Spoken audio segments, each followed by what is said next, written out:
해주지 않으면 철사가 제가 말씀을 드리는데 농사 지을 때 콘크리트를 그렇죠 두껍게 할 필요는 없어요. 콘크리트를 아예 넓게 만들어 가지고 그 위에다 흙을 덮어 놓으세요. 그러면 이제 물이 거기다 한도 끝도 없이 저장되는 거예요. 이런 식으로 저장을 해 놓고 물을 비 올 때가 있잖아요. 그렇죠? 이렇게 사막지대다 그러면 내가 뭐 이렇게 온실이다 그러면 그 안을 갖다가 콘크리트로 만들어 놓고 그 위에다 흙을 넣는 거예요. 수경 재배도 하는데 흙 조금 그렇죠 흙 조금 넣고 수경 재배도 하고 흙도 없이도 하는데 이해가 가시죠? 그래서 최소한의 물 빠짐만 해놓고 그냥 그 식물이 썩을 수 있잖아요.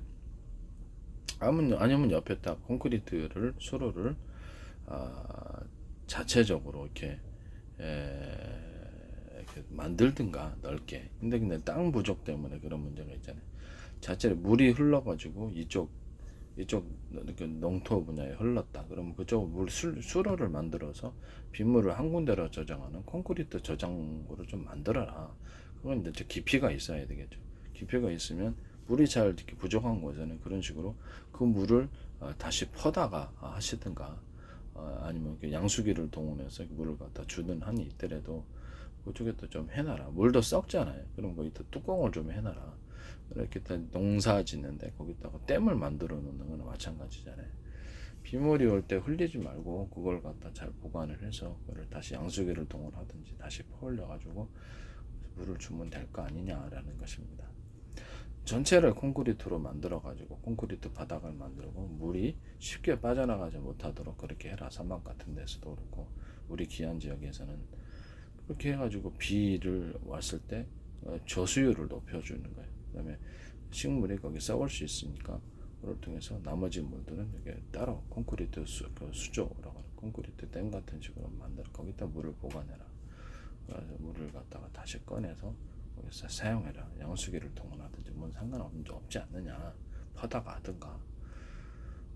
물을 퍼다가 할 때는 거기다가 그 농토 전체에 어떤 기울기 또는 어떤 뭐라 그럴까 저기 호스 같은 것에서 자동적으로 이렇게 물이 뿜어져 나오도록 제가 만든다 그랬죠. 압력의 차이를 만들어 거기다가 물을 갖다 부어주면 그 호스를 통해서 자동적으로 흐르도록 그 호스하고 이런 통 플라스틱 통 같은 것도 괜찮다. 고무통도 일단 넣어놔가지고 호스만 연결하면 그래도 물이 자동적으로 뿌려진다는 거죠.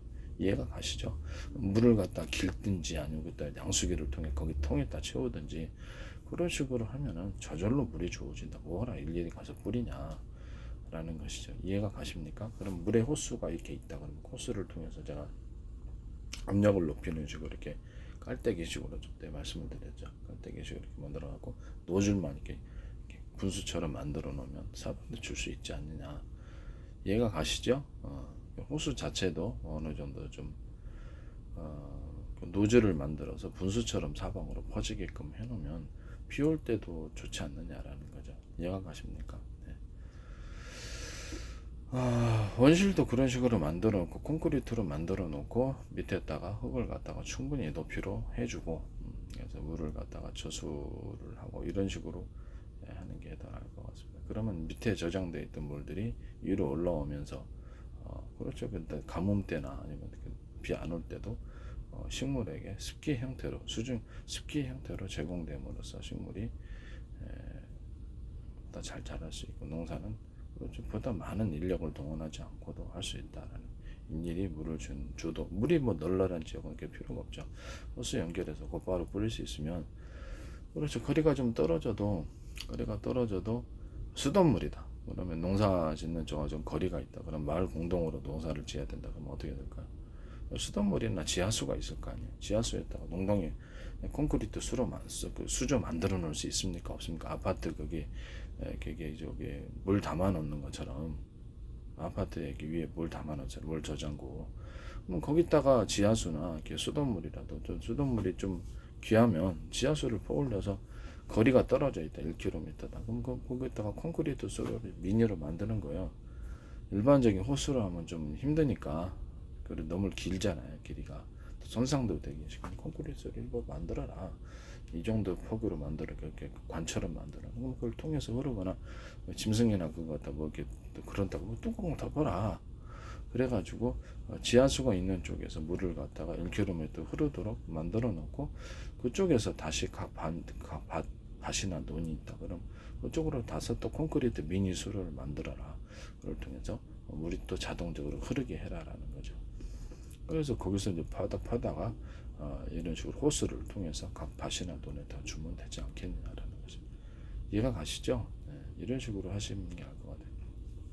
그러면 마을 공동으로 이렇게 저수지를 비올 때 저수지 같은 것을 각 밭과 논에서 자체적으로 이렇게 빗물을 받아서 사용할 수 있도록 만들어 놓을 수도 있지만, 그렇죠. 공동으로 어떤 그 지하수가 많이 나오는 것을 넓게 그 댐처럼 큰 조수조를 만드는 거예요. 조수조를 만들어 갖고 거기서 물을 갖다가 이렇게 퍼서 이렇게 해라. 그런 것을 또 여러 군데 만들 수 있지 않느냐라는 겁니다. 그럼 산이다 그러면, 그래서 산에다가 조수조를 주민들 자체로 만드세요. 콘크리트로 만들어 가지고 산에 이렇게 한 개보다는 100개지. 한 개보다는 이렇게 물이 좀 귀하다 그러면 100개를 만들어요. 이렇게 10개를 만들든가 만들어 가지고 가뭄때에도 조금씩 갖다 쓸 수 있도록. 그 다음에 그 물이 좀 그렇다 그러면 물을 정수는 각각 집에서 정수를 하시면 되죠. 먹을 물이다 그러면, 그죠? 정수기를 사용하든가 물 정수를 또 다른 방법을 사용하든가 그렇게 하면 되지 않겠느냐. 뭐 뚜껑이 있어야 되니까 너무 크면 그러잖아요. 뭐 포장을 많이 만들어 놔라, 계단식으로. 그럼 충분히 물을 갖다가 쓸 수 있다라는 것입니다. 이해가 가십니까? 가뭄 때에도 그렇게 한다.